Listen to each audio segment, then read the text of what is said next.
Η τεχνητή νοημοσύνη σήμερα βρίσκεται παντού. Στις έρευνες των επιστημόνων, στα σχέδια των επιχειρήσεων, στην άνοδο των χρηματιστηρίων, στις ανησυχίες των κυβερνήσεων και στους φόβους εκατομμυρίων ανθρώπων. Όλοι συμφωνούν ότι ο κόσμος θα είναι πολύ διαφορετικός σε λίγα χρόνια. Για το αν θα είναι καλύτερος ή χειρότερος υπάρχουν πολλές διαφορετικές απόψεις. Η Επιτροπή του βραβείου Νόμπελ αποφάσισε φέτος να δώσει έναν τόνο αισιοδοξίας, αναδεικνύοντας ως νικητές 3 οικονομολόγους που έχουν μιλήσει για τη δημιουργική καταστροφή της τεχνολογίας και πώς ενισχύει την πρόοδο της ανθρωπότητας. Λίγοι οικονομολόγοι που κατέκτησαν το βραβείο Νόμπελ Οικονομικών έχουν την παγκόσμια αναγνώριση που γνωρίζουν οι φετινοί νικητές. Οι 3 σπουδαίοι οικονομολόγοι ιστορικοί, Τζοέλ Μοκίρ, Φιλίπ Ανιόν και Πίτερ Χόουιτ, ανέδειξαν με το έργο τους τη σημασία της τεχνολογικής προόδου στην οικονομική ευημερία, θέμα εξαιρετικά επίκαιρο στις ημέρες μας με τη ραγδαία ανάπτυξη της τεχνητής νοημοσύνης και της κβαντικής υπολογιστικής. Από τους 3 νικητές, ο Τζοέλ Μοκίρ ξεχωρίζει για την ευρύτητα και πολυδιάστατη απήχηση του έργου του. Στη συνέντευξη που μας έκανε την τιμή να μας παραχωρήσει, τον ρωτάμε για την επέλαση της τεχνητής νοημοσύνης και πώς μπορούν χώρες όπως η Ελλάδα να επανεφεύρουν τον εαυτό τους και να πρωταγωνιστήσουν στην εποχή των νέων τεχνολογιών. Ξεκινήσαμε τη συζήτηση ρωτώντας αν πιστεύει ότι η τεχνητή νοημοσύνη μπορεί να ξεφύγει από τον έλεγχο των ανθρώπων. You know, we've built machinery forever, and it's always that the machines serve us. It's not like the machines do whatever they want. They don't have a personality. They don't have awareness. You know, a machine doesn't know that it's a machine. You know, by artificial intelligence, we basically just means ability to process information. But being conscious of who you are is not a matter of intelligence. It's something else. And there's no way you can implant that in a machine. So I am not really worried about machines doing that. What I do think will happen is, and this is going to be hugely important.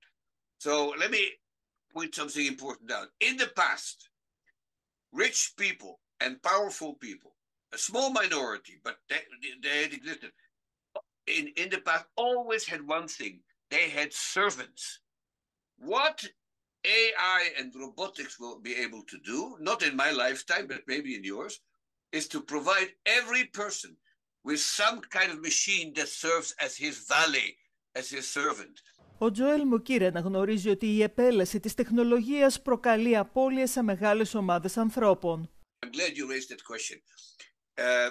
It's always true that when there is technological progress, Simela, there are winners and there are losers. And I can't think of many inventions that haven't involved at least some losers and some people who lost their jobs and whose skills became obsolete because the new technology came in. And there's always people like that, and they will resist technological progress as much as they can. So what do? Well, one answer is that you should have mechanism to, in some sense, retrain the people that can be retrained and compensate those who cannot. Ο Τζοέλ Μοκίρ εκτιμά ότι οι Ηνωμένες Πολιτείες κινδυνεύουν να χάσουν τον αγώνα για κυριαρχία στην τεχνητή νοημοσύνη. Well, until last year, I was bet on the United States. I must say, for the last year, or last 10 months, I'm not so sure anymore. The Trump administration is, in some ways, it's not so much that they're anti-science as such. It's more like they have crazy ideas about science, and if you don't agree with them, they shut you off. And that's essentially a limitation of the freedom to experiment, the freedom to innovate, the freedom to try things, to come up with radical ideas. Ο νομπελίστας οικονομολόγος δεν είναι ιδιαίτερα αισιόδοξος ούτε για την Ευρώπη. My sense would be, first and foremost, a strong pro-growth ideology in which growth is directed toward the most urgent needs that the Europeans observe, and that's climate change and demographic change.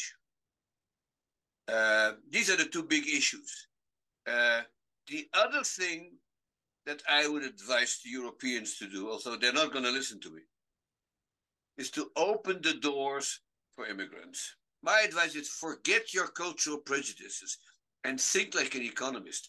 These people are a transfer. They are a bonus for your economy.